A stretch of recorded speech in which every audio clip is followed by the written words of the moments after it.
So these men then were their names from the tribe of Reuben: Shammua the son of Zaccur; from the tribe of Simeon, Japhas the son of Hori; from the tribe of Judah, Caleb the son of Jephunneh; from the tribe of Issachar, Igal the son of Joseph; from the tribe of Ephraim, Hoshea the son of Nun; from the tribe of Benjamin, Palti the son of Rafu; from the tribe of Zebulun, Gadiel the son of Sodi; from the tribe of Joseph, from the tribe of Manasseh, Gadi the son of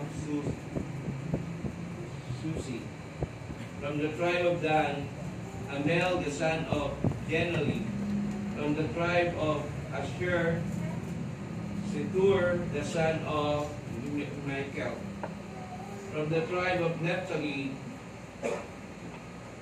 Nabi the son of Yochi; from the tribe of Gad, Giel the son of Maki.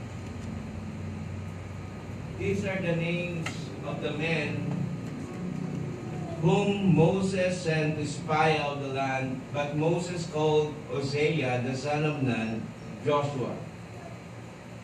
When Moses sent them to spy out the land of Canaan, he said to them, "Go up there into the Negev, then go up into the hill country. See what the land is like, and whether the people who live in it are strong or weak, whether they are few or many." Verse 19, "How is the land in which they live? Is it good or bad? And how are the cities in which they live? Are they like an open camps, or with fortification? How is the land? Is it fat or lean? Are there trees in it or not? Make any effort to get some of the fruit of the land." And now the time was the time of the first ripe grapes. So they went up and spied out the land from the wilderness of Zin as far as Rehob the Lebo Mahamat. When they had gone up into the Negev, they came to Hebron, where Ahiman, Sheshai, and Talmai, the descendants of Anak, were. Now Hebron was built 7 years before Zoan in Egypt. Then they came to the valley of Eshcol, and from there cut down a branch with a single cluster of grapes, and they carried it on a pole between 2 men with some of the pomegranates and the figs. That place was called the Valley of Eshcol, because of the cluster which the son of Israel cut down from there. Sa verse 25, ito ang report ng mga espiya. When they returned from spying out of the land at the end of the 40 days, they proceeded to come to Moses and Aaron and to all the congregation of the sons of Israel in the wilderness of Paran at Kadesh. And they brought back word to them and to all the congregation, and showed them the fruit of the land. Thus they told him and said, "We went into the land where you sent us, and it certainly does flow with milk and honey, and this is the fruit. Nevertheless, the people who live there in the land are strong, and the cities are fortified and very large. And moreover, we saw the descendants of Anak there. Amalek is living in the land of the Negev, and Hittites, and the Jebusites, and the Amorites are living in the hill country. And the Canaanites are living by the sea and by the side of Jordan." Then Caleb quieted the people before Moses and said, "We should by all means go up and take possession of it, for we will sure overcome it." But the man who had gone up with him said, "We are not able to go up against the people, for they are too strong for us." So they gave up of the sons of Israel a bad report of the land which they spied out, saying, the land through which we have gone in spying it out is a land that devours its inhabitants, and all the people whom we saw in it are men of great size. There also we saw the Nephilim, the sons of Anak, are part of the Nephilim, and we became like grasshoppers in their own sight. And so we were in their sight. This is the word of the Lord. Tayo po'y manalangin. Dakilang Diyos, kami po'y patuloy na humingi ng gabay mula sa banal mong Espiritu na turuan kami ng mga bagay patungkol sa aming binasa at ang mga araw nito, at tulungan mo kami, banal na Espiritu, na gumilos sa aming mga puso upang patuloy na baguhin ito para sa iyong kaluwalhatian. So bless us as we listen in Christ's name. Amen. Magsipo po tayo na. Now, tinapos ko na po yung book of Leviticus. Tayo po ngayon, this is the first sermon on Numbers. Pero hindi ko siya simulan ng chapter 1. Sinimulan ko siya ng chapter 13. Ibigay ko na lamang ang ilang mga parang summary ng chapter 1 and ng 12 ng Numbers. Now, the book of Numbers is actually an unhappy story. Ang mga istoryang ilalaman dito ay mga istoryang hindi masaya, no? Malungkot. Because when they get out of the land of Egypt, the story of the book of Numbers is that after a year of leaving Egypt and another year after they stayed in Mount Sinai before they sent spies in the Promised Land. So, ang istorya ng Numbers mula sa chapter 1 ng 10 at hanggang dumating sa chapter 13 na inispiyahan nila ang land of Canaan ay lumipas na ang 2 taon, no, after leaving Egypt. So 2 years. Now, the book of Numbers, kaya siya tinawag na Numbers because of the census happened. Nag-census sila doon, no? Pinabilang ni Yahweh ang mga lalaki na kung saan gagawin niyang mga sundalo. No? Dahil sa kanilang pag-alis na sa Mount Sinai. So, after a year in Mount Sinai, the Lord asked Moses to count all males. No? Kaya naging Numbers. Nagkaroon ng census. And hindi lamang isang beses nagkaroon ng census. There was another census happened in chapter 26. But this time, yung census sa chapter 26, ito yung mga lalaki, no, na susugod na doon sa Promised Land because these are the new generation. So yung unang sinensus are the old generation of Israelites. Kaso hindi sila nakapasok sa lupang pangako because ang sabi ng Biblia, because of unbelief. Kung kaya nang sila ay nagkamatayan, ang Diyos ay nagkaroon ulit ng another census, at ito naman ay ang mga bagong kabataan na siyang pinapangunahan nila Caleb at Joshua upang sa kanilang pagpasok sa lupang pangako. Particularly, ang una nilang sinalakay ay Jericho. And we can see yung mga report na nakita nila dito, we can see that in Jericho. No? Kung anong nangyari, Jericho was a fortified city. It is, sabi nila, imposibleng masakop natin ang mga bagay na ito. So ito yung mga bilang ng numbers na binigay dito. Yung unang pag-census, meron silang 603,550 male. Dami, no? Na mga sundalo, 600,000 soldiers na gagawin nilang sundalo, panlaban. But in the new generation, they only had 23,000. So, ibig sabihin, just 1/3. Ay, hindi lang, ano? Kasi 600, eh. Oh. Napakaliit na porsyento ang natira sa kanila from the old generation. Okay? Ang salitang numbers in Hebrew, binigyan ito ng pamagat o title na Bimidbar. Bimidbar. Instead of aritmoy na ginamit sa Septuagint na ang nangangulugan nitong Bimidbar ay in the desert. So doon sa Septuagint, ang numbers ay pumapatungkol sa census. Yun yung name na binigay ng Septuagint. Okay, ano ba itong Septuagint? Because before the Roman conquer the land of Canaan, bago dumating sila Jesus, it was being conquered by the Greek, sunod Rome. Noong panahon ng Grego, lahat ng mga Hebrew writings ay translate sa Greek. Kaya nung translate sa Greek ang Hebrew Bible, ang tawag doon ay Septuagint. Sapagkat ang salitang Septuagint, ito'y nangangahulugan na 70.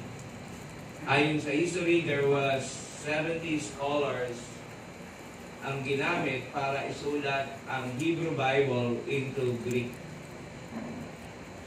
So, in that sense, since ang gamit ng original term ng numbers ay Bimidbar, nang ibig sabihin nito in the desert. So magkaiba, no? Sa panahon natin ang tawag ng numbers because of the census. But in the Hebrew name, ito ay ginamit na Bimidbar ng nangangahulugan in the desert. Because the book of Numbers, most of their time, nandoon sila sa desert. No, when they stayed in Mount Sinai after a year leaving Egypt. Then they went out to spy the land of Canaan. Pero dahil sa kanilang bad report, instead of believing God, hindi sila pinapasok agad ng Panginoon. Naghintay sila ng another 38 years. That's why 40 years sila in the wilderness. So, most of the stories happened in the desert after they left Mount Sinai. Ang numbers ay naisulat ayon sa mga stages ng kanilang paglalakbay. Ang chapter 1 to 10 ay sila ay nasa Mount Sinai where tabernacle erected, kung saan sila ay nag-camp arranged accordingly sa mga tribes. Then they traveled into the wilderness of Paran. Pumunta sila sa Paran. Itong sinend out nila ng mga spies, ito ay nasa panahon na sila ay nasa Paran. By the clouds of the Shekinah glory, God guided them as they went in. Pagdating ng chapter 13 to 19, yun. But chapter 11, people complain. Kaya ang dami dito sa Numbers, makikita mo rito yung galit ng Diyos sa mga Israelita because they are always complaining. Lagi silang may reklamo sa kanilang mga buhay. They are complaining about what they eat and drink, and most of them wanting to go back to Egypt. Kaya nga gusto nilang bumalik ng Egypt, and that reason, hindi sila pinapasok ng Diyos. Pinakinggan ng Diyos ang prayer nila, ang kanilang hinanaing. Sabi na, dinala mo lang ba kami dito sa lugar na ito upang mamatay dyan, para patayin dito sa land of Canaan, sapagkat yung lugar na yun is a fortified city at napakaraming giants. They don't want to go. We don't want to go there. Yun ang kanilang idea. Ayaw namin, napakalaki, hindi natin kaya to. So therefore, they said, they want to have they wanted to have a leader na mabilid sa kanila going back to Egypt.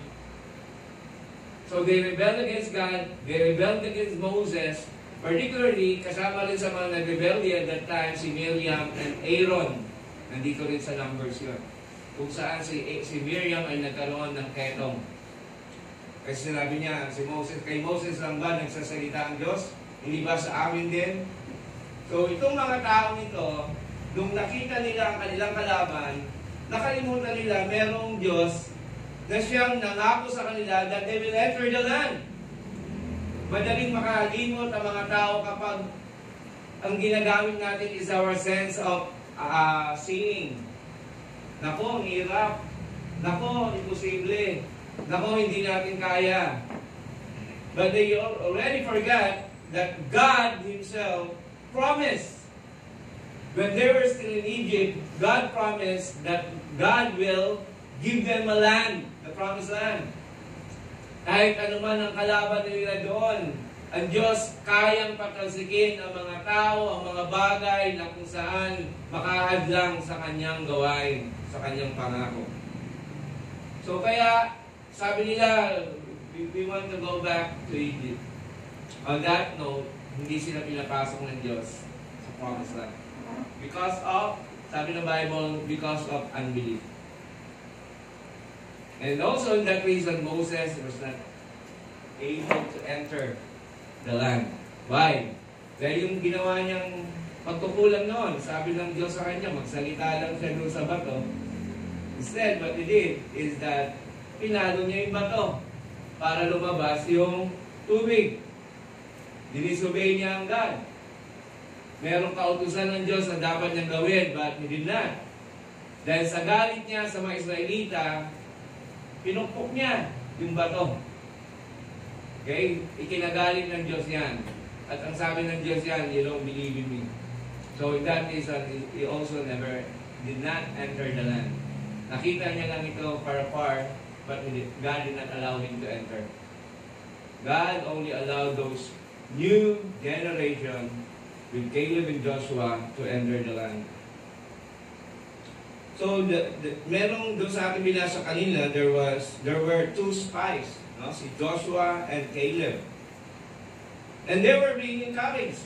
Iisa yung nakita nilang lugar, pero yung isa, the congregation received a bad report. Pero kay Joshua and Caleb, the congregation received a good report. Sabi nila, wow, ang lugar na yon is a land of milk and honey. No? At ang ganda, magpasagana ang lugar na yon. And we should go there. Sakupin na natin. Kaso, dalawa lang sila against the 10. Dito makikita, not necessarily marami ang tao, tama na sila. We always follow what God will in our lives. Katulad sa mundong ito, ang mga mundo natin, they have a lot of opinion regarding life. Pero kahit na marami sila, hindi nila ma-outnumber ang nag-iisang Diyos na meron tayo. Sinabi natin kanina sa ating unang bahagi ng ating pagsamba every Sunday, yung ating Sunday school. Ang Diyos na ating sinasamba is a God who does not change His mind. Hindi talaga nagbabago ang kaisipan ng Diyos. Bakit magbabago yan? Ay makapangyarihan siya. He is a God which is full of wisdom. He is the very source of all wisdom and truth. And He knows all things because God ordains all things. Alam niya ang future because He ordained the future. No? Ganyan ang Diyos natin. Hindi yan yung tulad ng, hindi siya nag-experiment para malaman niya ang isang bagay. No? Kaya ang Diyos natin ay makapangyarihan, hindi siya nagbabago. Kaya kung ang Diyos ay hindi nagbabago, wala siyang pagkakamali. Wala ni minsan nagkamali. Even our prayer cannot change the mind of God. Yung binanggit ko kanina, kahit manalangin na manalangin ka for something, God, that will not change the mind of God. Hindi kasi natin kayang baguhin ang kaisipan ng Diyos. At ang Diyos na ito, hindi nagbabagong isip. Kaya tayo nananalangin not to change His mind, but to humble ourselves before God and ask Him to bless us. Asking God to guide us, but not to change His mind. Kaya nga sabi natin, kapag may mga bagyong dumarating, salamat sa Panginoon, wala pa namang bagyo ngayon, Pero kapag may bagyong dumating, we can pray that God, tulungan mo kami sa bagyong ito. But definitely, we can even pray na sana huwag tumuloy yung bagyong ito. But definitely, sa lahat ng mga bagay nito, ang kalooban ng Diyos sa mga ganap. Hindi, pwede niyang ituloy ang bagyo, palakasin pa ito, and our prayer cannot change that. Ang lahat niya sa kanyang sovereignty. On that reason, on that note, kapag tayo humingi sa Panginoon, humihiling tayo, sinasabi natin at the end of our prayer, not my will, but your will be done. You can ask God, Panginoon, tulungan mo po ako, ang laki ng problema ko. Then at the end, sasabihin mo, God, not my will, but your will be done. Because God is a very source of wisdom. Kaya kung ano man yung nagaganap sa atin, that is the will of God. So, therefore, if you're a Christian, madali natin tanggapin ang mga bagay sa buhay natin. Well, kalooban ng Panginoon to. Kunyari, meron kayong isang prayer na hindi ginagawa ng Panginoon because that is the will of God. Pero hindi naman nangangahulugan we stop praying. Sometimes God also teaching us to persevere in our prayer. Kunyari, meron kang hihingi na kung ano man yung ating kahilingan sa Kanya, don't stop praying. No? Kahit na anong mangyari, don't stop praying. Pero be sure that you are praying according to His will. Baka naman kasi pinagpe-pray natin, hindi ayon sa Kanyang kalooban, kanya to say, yung Kanyang prescriptive will, yung mga nilagay sa Bible, you are praying na, Panginoon, sana yung kapitbahay namin, kunin mo na ang sungit niya hindi didingin ng Panginoon yan. Kasi, mali yung ating pananalangin. At kung kunin man yung inyong kapitbahay na because of your prayer, hindi rin sinunod ng Diyos ang aking panalangin, kaya yung kapitbahay ko napatay. Walang ganon. Kaya namatay yan kasi panahon niya na, hindi dahil sa panalangin mo. Because only God can take life. God alone can give life. God alone can take life. Kaya we trust Him. We trust God. God is sovereign and knows it. So ganun nangyari, no?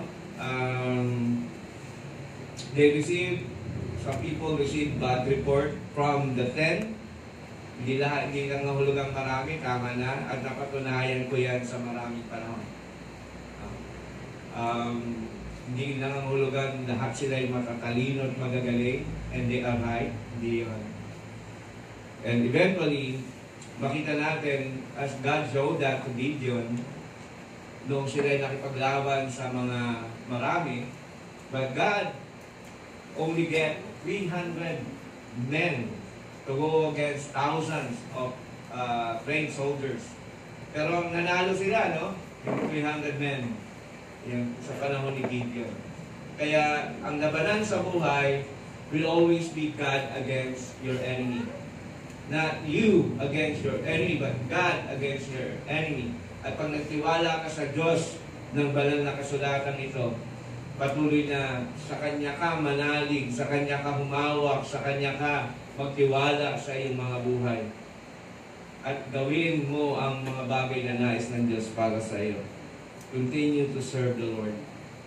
So in that sense, yung ipinadalang dalawang spies, which is Joshua and Caleb, encourage them when they see the land and believe that God gave them the land for Israel. But some have unbelieving heart, and that reason God's anger was kindled upon them. So therefore, si Moses, because he is a pastor, nag-intercede siya sa mga taong ito, sa ating Panginoon. But makita din natin, this is the strength of Moses, but this is as well the weakness of Moses. Kasi may sinabi na ng Diyos na laban sa mga taong ito. And yet, kaya nga hindi siya nakapasok. Sabi ng Panginoon, i-judge ka to. Sabi ni Moses, huwag po. Huwag po. Kaya nung at the end of the day, yung mga taong ito, sobrang pagre-rebelde nila, nagalit sa Moses, pinukpok niya yung bato dahil sa kanyang galit. So, hindi rin siya nakapasok. Now, ang ating aral sa umagang ito, since ang pamagat po ng ating message is failing to trust God. Okay. Israel failed to trust God. Now, let's go back now. God commanded to send spies, chapter 13, verse 2. Sa verse 3, they were the heads of the leaders of Israel. And in verse 25, after 40 days of spying, they gave report on what they saw. Yan yung pangyayari doon sa binasa natin sa chapter 13. And sabi ni Caleb and Joshua, the land was full of milk and honey and fruits. In fact, may dala-dala silang bunga mula doon. However, they also said the city was fortified. And a man of big stature lives there. Andun yung mga lahi ni Nephilim, ng mga Anakites. And they are mighty warriors, the descendants of Akan. Remember in the days of Noah, di ba may mga Nephilim, may mga Anakites. Now, Nephilim are just simply yung mga lahi na matatangkad, malalaki. Not necessarily na sila ay mga alien as some portray it. No? Katulad doon sa movie ng Noah, which is not a good movie. No, makita mo parang ang ginawa nila doon, those were parang mula sa mga alien na malalaking, parang monster na tumulong kay Noah sa pag-build ng ark. No? Naalala niyo yan sa movie ni Noah? That's wrong. Walang ganon. So yung mga Nephilim, yung mga Anakites, sila ay mga tao na malalaki ang kanilang mga katawan, just like Goliath. So ganon sila. Ngayon, nung pumunta ang 10, no, doon sa Canaan, particularly in Jericho, nakita nila, ako, kakangkad pala ng mga tao rito. Tapos yung city nila, paano natin mapapasok? Remember what happened in Jericho? Anong ginawa ng Diyos dyan para wasakin ang fortified city? Wala, ginawa lang nila. They minum sila ng 7 beses and they are praying, and after the 7, nagsigaw lang sila. Bumagsak yung fortified city. Kasi kung sinalakan nila, ang lahat ng mga bagay na ito ay gawa ng Diyos para sa kanila. Because at this very point of time, tumingin lang sila, nakita nila, and seemingly, na parang hindi nila kaya because they trust in themselves rather than God. Sa buhay natin, napakahalaga yung magtiwala tayo sa pangako, sa salita ng Diyos kaysa sa atin. Sinabi niya na tayo ay maging mabuti sa paglakad natin bilang isang Kristyano. Kapag may humahamon sa mga kabutihan na ginawa ng Diyos sa atin, sa pagiging mabait mo, dapat lumaban ka ng pagiging mabait mo pa rin. Ipakita natin ang ating pagiging Kristyano at huwag nang palabasin ang lumang buhay natin na mukhang diablo. No? Tayo ay laging sa Panginoon. So, sabi rin nila, the descendants of Achan ay naroon din. But in Numbers 30 verse 30, Caleb quieted the people before Moses and said, pinatahimik ang mga tao at ang sabi niya, let us go up at once and occupy it, for we are well able to overcome it. So, puntahan na natin. Ang ganda ng lugar. Nagkaalala ko isang storya, yung tao na sa preso, yung nakakulong na tao. There were 2 men inside the prison. Ang nakikita ng isang taong nakakulong ay yung mga rehas na nagpapahirap sa kanila. But the other person sees the sky. Nakikita niya ang pag-asa sa mga bagay na nangyayari sa kanyang buhay. At ganun po how we should apply this in our lives. Ang tingnan natin sa buhay natin lagi is God's promise. Of course, as we travel, hindi naman madali mag-travel tulad ng travel nila. Ang dami kaaway along the way. Pero doon lang tayo, tingin tayo. Remember, sabi ng Book of Hebrew, looking unto Jesus, the author and the finisher of our faith. Sa Kanya lamang tayo tumingin. Because whatever God began in us, God will sustain it until the day God will complete it. Okay? Yung mga bagay na pinasimulan ng Diyos sa buhay mo, isusustain ka niya every day of your life. God gave you faith. Sino ang nagbigay ng pananampalataya? Siya. Isusustain niya rin yung faith na meron ka until the day umarap tayo sa Panginoon at sasabi ng Diyos, you are guiltless.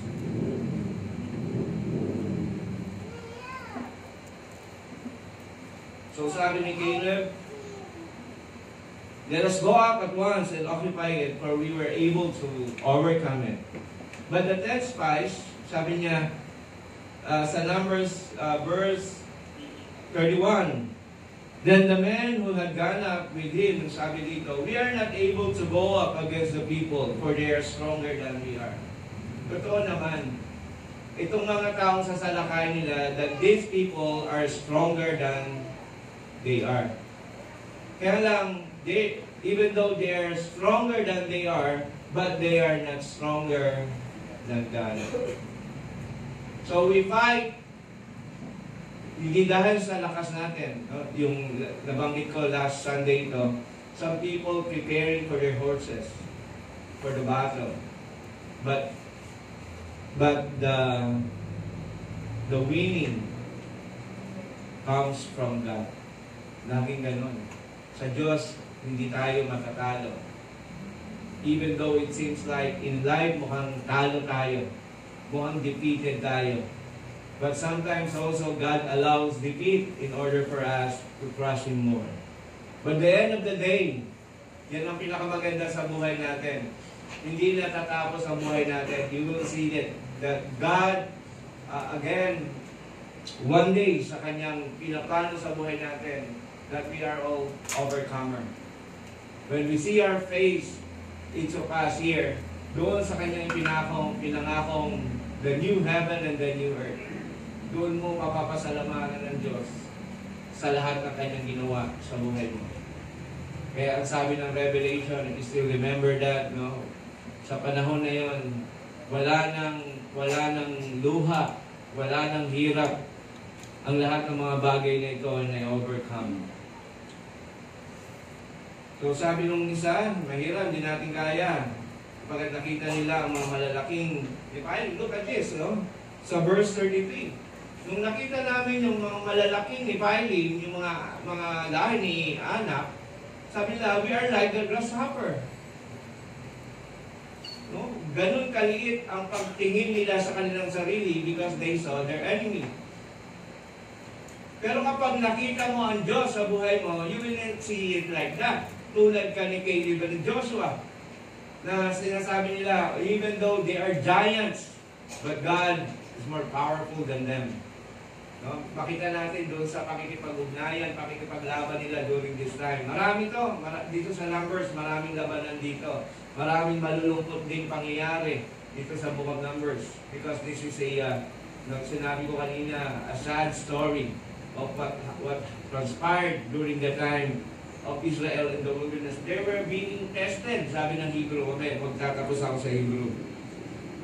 So here we can see two generations. One sees the impossibility of reaching the place because of what they saw. That is their perspective of life. How will you see life? Sabi naman daw ito, life begins at what age? 40. Eh kung 50 ka na, wala na akong buhay, 50 lang ako, 60 lang ako, wala nang buhay. Remember always, life begins with Christ. Not with 40. Not with 50. Not with 60. Life begins with Christ. Eh kung 50 ka na, 60 ka, or 40, mayaman ka, yan lang ang meron ka, kawawa ka naman. Because you only enjoy things in this life, which is not bringing us into a true happiness, not a peaceful life. No? Pero kay Christ, even though at a younger age, or you are old enough, no, sa Kanya tayo, ang buhay natin ay para sa Kanya.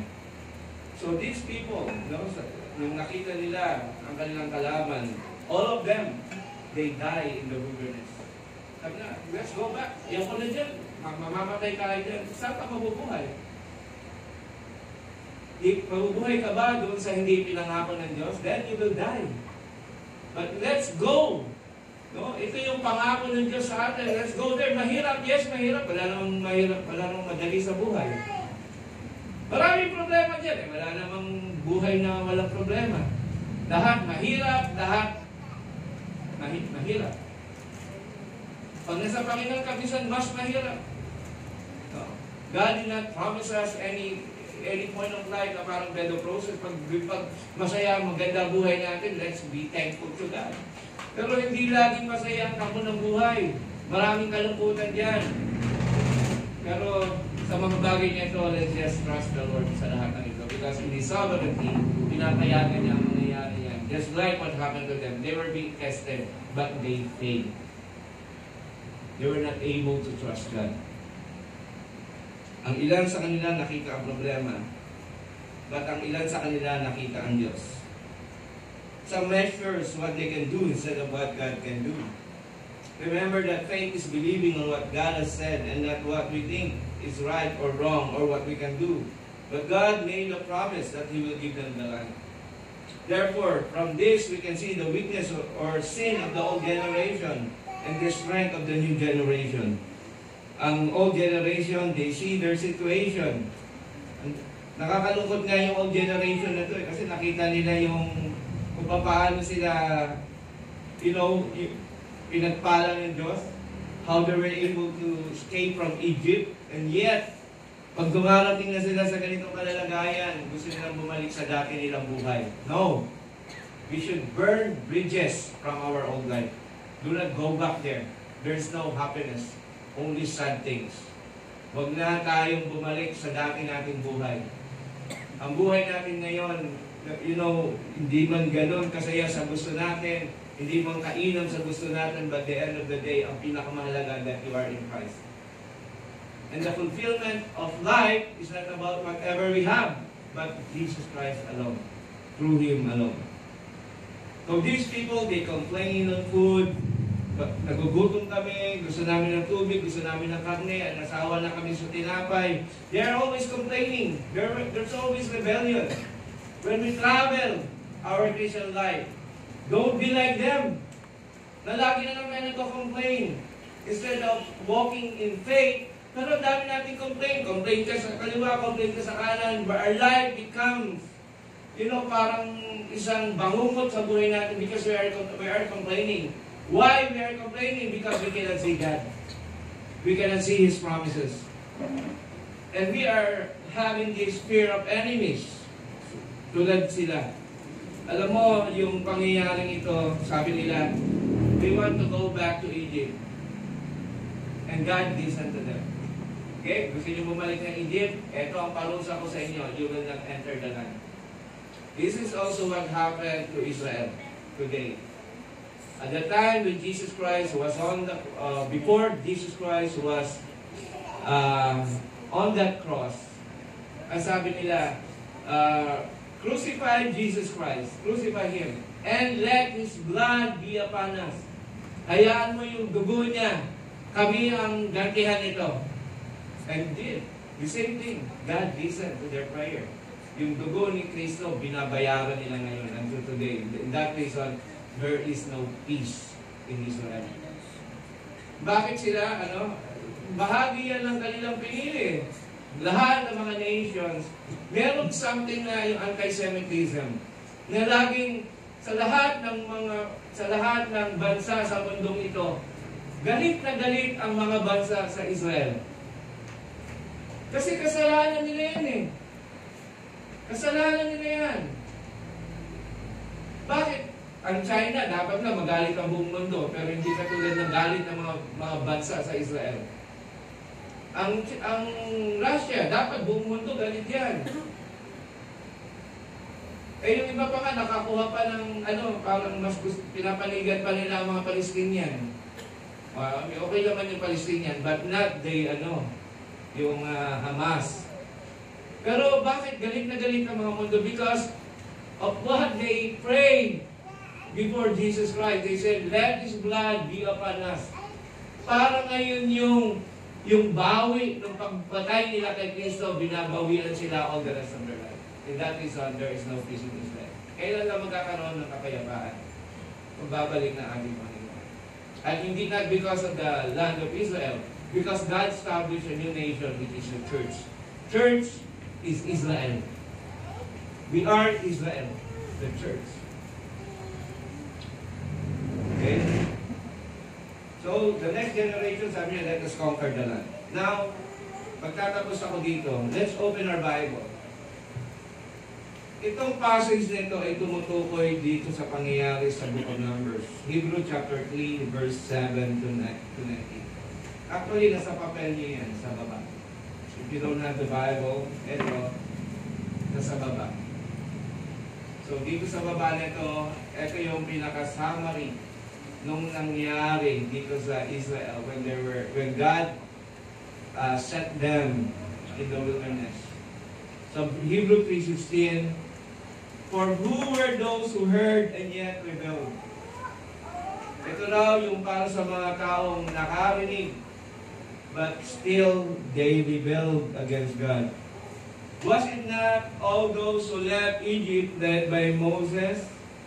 Diba sila yan, yung mga sinama ni Moses from Egypt? Sa verse 17, and with whom was he provoked for 40 years? Was it not with those who sinned, whose bodies fell in the wilderness, nakamatayan sila sa wilderness? And to whom did he swear that they would not enter his rest? But to those who were disobedient.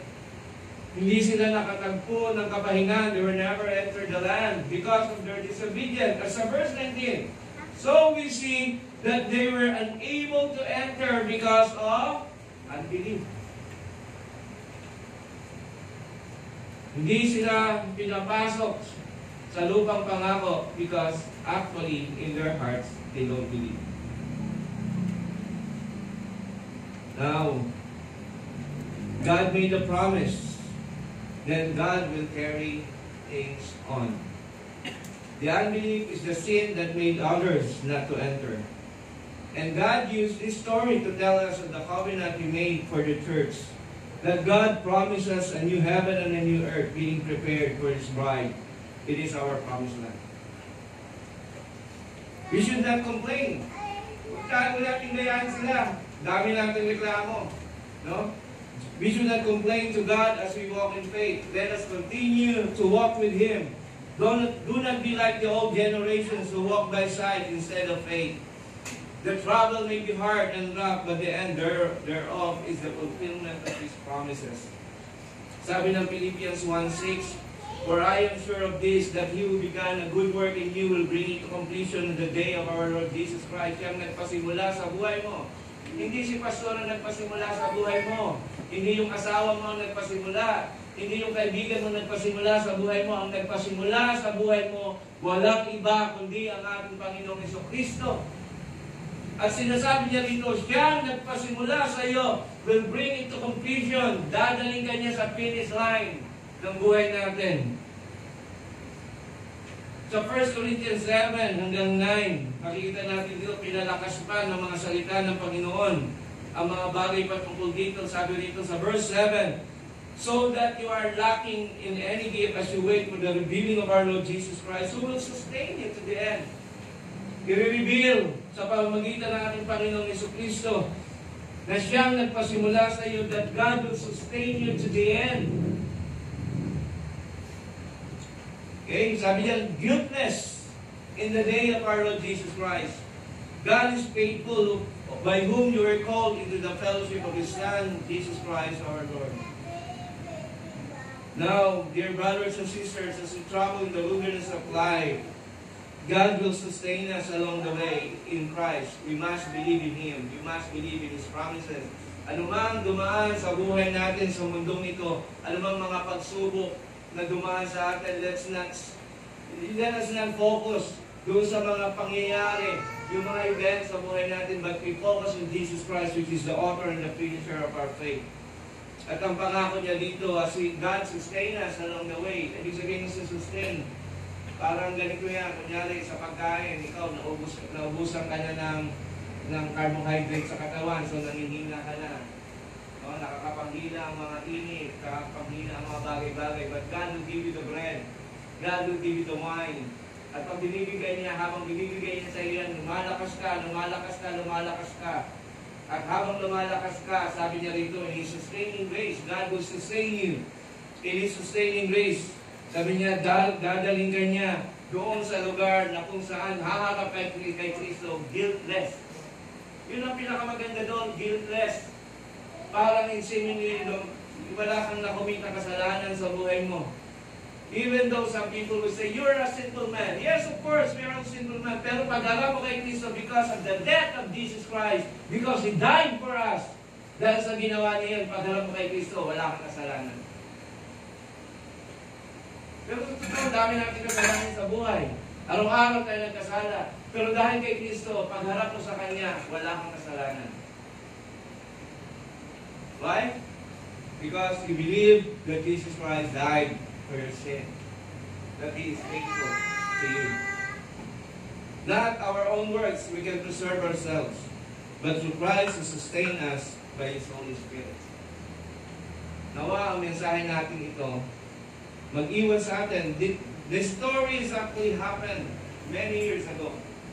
No? At nangyari ulit, no? At the time of Christ, at the time of the apostles. Kaya nakita natin sa kanilang mga writings, tinitake note lang nila yung Old Testament, which also happening to them. Some people in the New Testament also what happened to them. Kaya sabi niya, today, if you will hear your voice, do not be like them, which lives in unbelief, but repent, for the kingdom of God is at hand. Tayo yung manalangin. Dakilang Diyos, salamat po sa inyong mensahe sa umagang ito. We pray that you sustain us. We pray that we should not be like the old generation who don't believe in your words, don't believe in your promises. Instead, they want to go back to Egypt because of the trials, problems that they feared of. Dakilang Diyos, tulungan mo kami. Hindi sa sariling lakas namin ito, but sustain us, our faith. Sustain our faith so that we will be able to stand against the wiles of the enemy, against our own sin, our own weaknesses. But instead, O Lord, sustain us by your strengths and your promises as we see the day approaching of the coming of our Lord Jesus Christ. We thank you, Lord, in Christ's name. Amen. Pakibukas po ang ating Psalter hymnal. Magsitayo tayong lahat in response to God's words. 467. Again, ito yung inawit natin last time.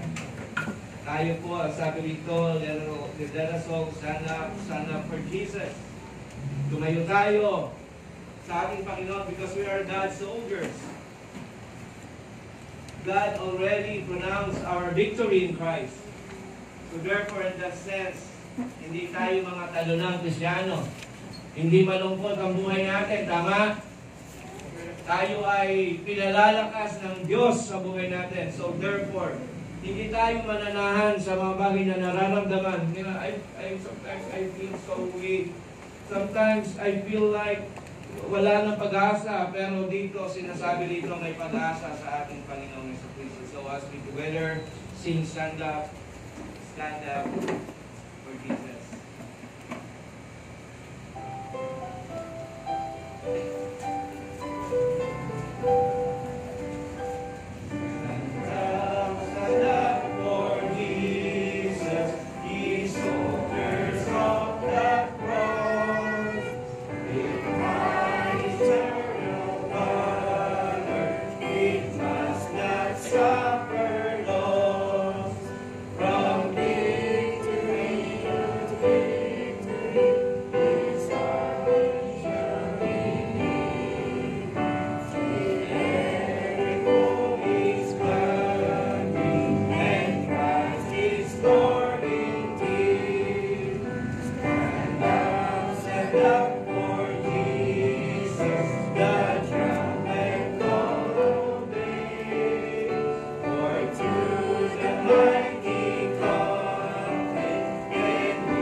Noise